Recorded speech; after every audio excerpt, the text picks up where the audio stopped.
Hello everyone. Yesterday I was on an outdoor green. Today I'm on the indoor rink. Tomorrow I've got a game here. So this is in between the seasons. I'm not talking about adaptation tonight, that's the subject of another session, but here we are on Bowles' Theory of Everything, and I'm going to talk about the nightmare bowler. What is a nightmare bowler? That's an opponent who simply gives you nightmares. They're so difficult to play against. This person is a steady bowler who never gets flustered. This bowler keeps cool when under pressure. Their style is minimalistic and metronomic. This player will keep drawing and drawing. This bowler plays in the same manner whether winning or losing. Draw, draw, draw. When you step on the mat, their bowl is already next to the jack. And if you knock that off, they put another one back in its place. Why is this style so nightmarish to play against? If you're facing bowls that are always around the jack, your percentage chance of scoring or limiting loss is small. This is death by 1,000 draws. A steady accumulation of ones and twos. That consistency creates pressure and it becomes hard to control your own nerves. You overthink, you push it, mistakes creep in. All the time, the nightmare bowler is expressionless. But you swear that behind this mask, they've got a smug look. You know how a sat-nav has a neutral digitized voice. However, when you go the wrong way or deliberately disobey the sat-nav's instructions, its voice seems to change from neutral to one of slight annoyance that you have the temerity to disagree with it. So you can imagine how the neutral demeanour of a nightmare bowler can appear smug to you. I played with and against such a bowler for many years, and we used to travel to games in each other's car. One evening, we went off to bowl at Clapton in his car. We bowled along at 40 miles an hour in a no speed limit area. I thought, crikey, we're going to be late for our game. Then we reached the 30 mile an hour signs and I prepared myself for a drop to 20 miles an hour. But we kept going at 40 miles an hour. That steadiness personified. His style was draw, draw, draw. If you needed a draw to the jack to win the game, he was your man. He was remarkably untouched by what was going on around him. One game, he ambled down the rink after bowling his last bowl, not realising that the skip had another bowl. He was unaware of it. The skip was unfazed too, and he just bowled round our nightmare bowler, and he still didn't realise that he was being bowled round. He was so in his own groove. Well, there you go. Unbeknown to him, but his style and his consistency paid off. Nightmare bowler. My nightmare is being locked in a car driven by the nightmare bowler doing his steady 40 miles an hour. Then the scene switches to a bowls rink. Bowls surround the jack. I'm loads of shots down, like that. So I pick up my bowl and in desperation I fire all these shots to get rid of them out of my mind.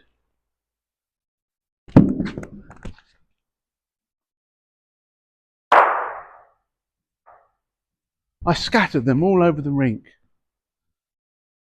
Well, what do? Do we copy this person or do we counteract them? Do we kind of outdo them or do we think of another tactic? Well, one is to copy, to outdraw this person.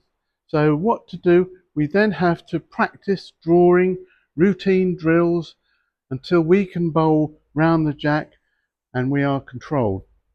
So here's a demonstration which I've set up on this rink here, and I'll show you what I mean, where the drill is to bowl within 2 feet of the jack. So if you put 2 mats down, it gives you a 2 feet square area, and the idea is you have all your bowls within that area. So I'll go down the other end and locate my bowl and see if I can bowl another one into that group.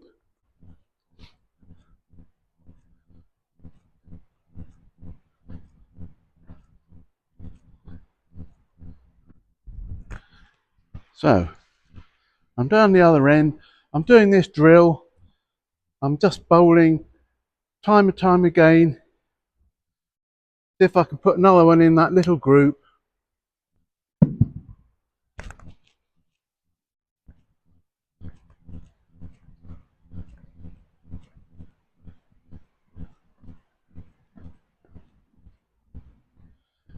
Bit heavy because I'm just switching to indoors, but I'll have one more go, see if I can get closer.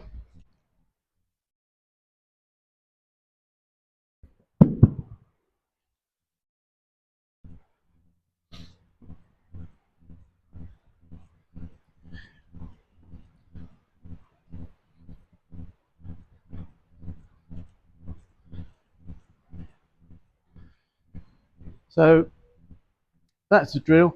You obviously need to practice that, as you can see, me being rusty from bowling outdoors, but that's the idea, and concentrate on that. Don't think of it as boring.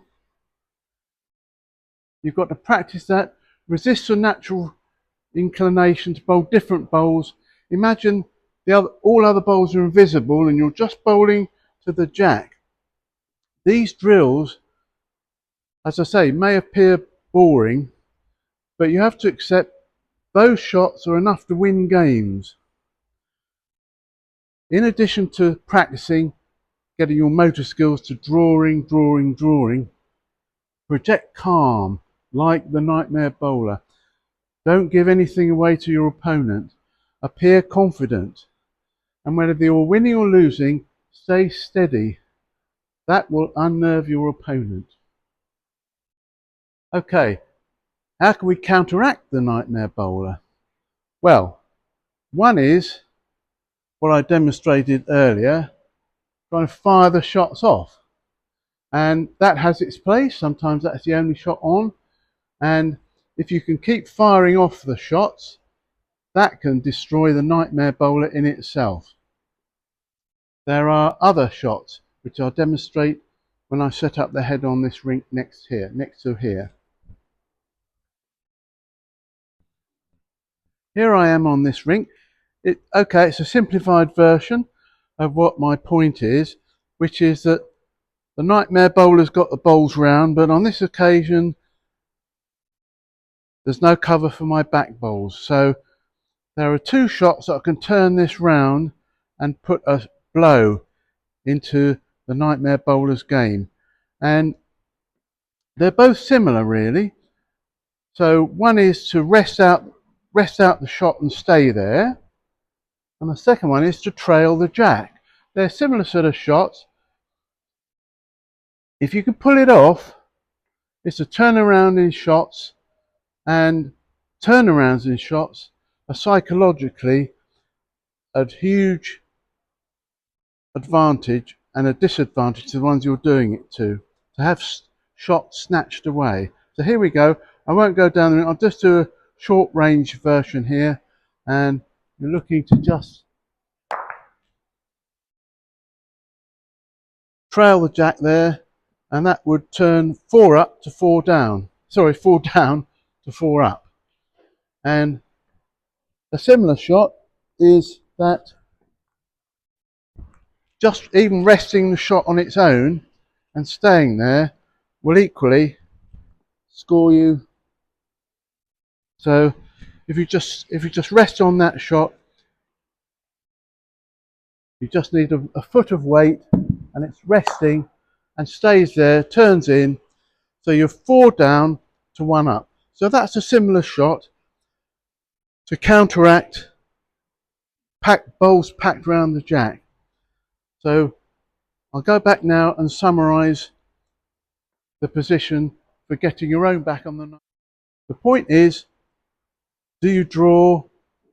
Do you trail? Do you rest the shot? Variety of shots. You have to weigh up the risk and reward of each of these shots and then play them confidently, wholeheartedly.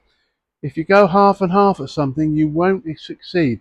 If you're going to fire, you put everything into it. If you're going to draw, you concentrate on that jack and drawing there. If you're trailing, you're just concentrating on adding that 2 yards of weight with a slightly narrower line. And boldness and flair can trump consistency. And I always think a good all-round bowler will beat a bowler who's limited. So don't be put off by bowls being packed round the jack. You can beat that person.